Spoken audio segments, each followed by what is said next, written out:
Chapter 3 की starting मिया से होती है, जो आकागामी पे चिल्लाती है और उसे वहाँ से चले जाने को बोलती है।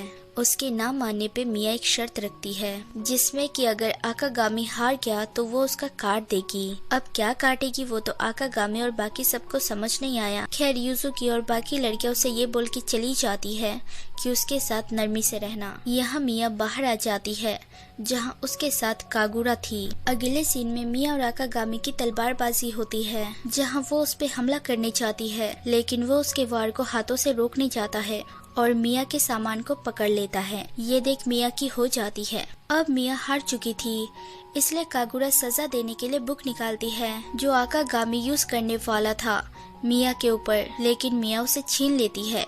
आकागामी बोलता है मुझे वो चाहिए। यहाँ मिया कुछ और ही समझ लेती है। जब आकागामी बोलता है एक रात की बात है, तो वो लाल होके भाग जाती है। अब आधी रात को आकागामी की आँख खुलती है और उसके ऊपर मिया बैठी थी। वो बोलती है एक रात की बात थी ना, तुम जो मर्जी कर सकते हो। आकागामी पूरा ब्लैंक पड़ा था, उसे लगता है शायद ये सपना है। तभी वो गेट पे कागुरा को देख लेता है और चिल्लाते हुए बोलता है आखिर तुम कर क्या रही हो। अब मिया को पता चलता है वो तो कल से सजा देने वाली बुक की बात कर रहा था, यानी वो उस बुक को मांग रहा था। ये सुन के उसे बहुत अजीब लगता है और वो वहाँ से भाग जाती है। अब वो सोचती है स्टोर रूम में जाके मेडिटेशन करना होगा, लेकिन जब वो वहाँ जाती है तो उसे आकागामी मिलता है, जिसे वहाँ कागुरा ने भेजा था और बाहर से लॉक भी कर दिया था। अब दोनों स्टोर रूम में बंद थे, जहाँ मिया उसे बिल्कुल भी बात नहीं करना चाहती थी, लेकिन आकागामी जबरदस्ती उसे ब्लैंकेट देने लगता है ताकि उसे ठंड न लगे। वो उसे पीछे हटने बोलती है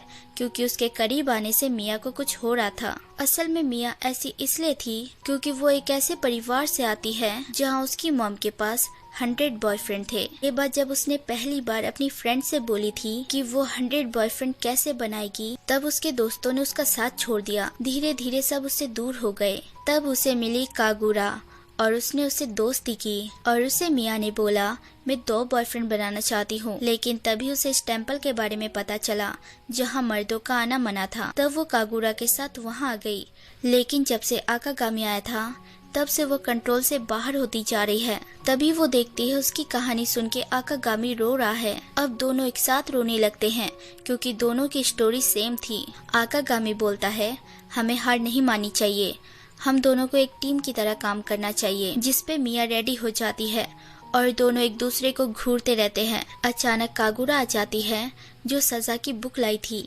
ये देख अब दोनों सजा के लिए रेडी थे। रात से दिन हो जाती है, उनकी सजा अभी भी चालू थी। तभी वहाँ यूजुकी आ जाती है, जो उनकी सजा वाला ड्रामा देख हैरान थी। अगले सीन में वो सब साथ थे, जहाँ यूजुकी शायद नाराज थी। खैर की यहाँ उसे याद दिलाती है कि आज उसकी मैरिज मीटिंग थी ना, जिसपे उसे याद आता है और यूजुकी आकागामी को साथ लेके निकल जाती है। रास्ते में वो बताती है शादी करना उसके लिए बहुत जरूरी है, क्योंकि बिना हेड के एक फैमिली को टेम्पल में रहने का हक नहीं है। इसलिए वो शादी करेगी ताकि उन्हें हेड मिल जाए, वरना तो उन्हें बोला गया है ग्रेजुएशन कंप्लीट होते ही उन्हें निकाल दिया जाएगा और टेम्पल भी बंद हो जाएगा।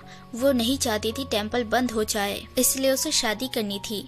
ये सुन आकागामी उसकी हेल्प करने को रेडी होता है और अगले ही पल वो लोग स्कूटी से वहाँ पहुँचने की कोशिश करते हैं, लेकिन पेट्रोल खत्म हो जाता है। अब वो लोग ट्रक को बस समझ के उसमें घुस जाते हैं, जो कि लॉक हो जाता है। ये देख यूजुकी बहुत ज्यादा दुखी हो जाती है क्योंकि वो लोग टाइम पे नहीं पहुंच पाएंगे, जिसपे आकागामी उसे तसल्ली देता है और बोलता है अभी तुम किमोनो पहन लो, अगले स्टॉप पे हम उतर जाएंगे, जिसपे वो मान जाती है और दोनों जोश में आ जाते हैं। So hey everyone, thanks for watching. अगर मेरी वीडियोस जरा सी भी अच्छी लगे तो लाइक शेयर सब्सक्राइब कर देना और बेल आइकन जरूर दबा देना ताकि आप तक नोटिफिकेशन आती रहे। Take care, bye.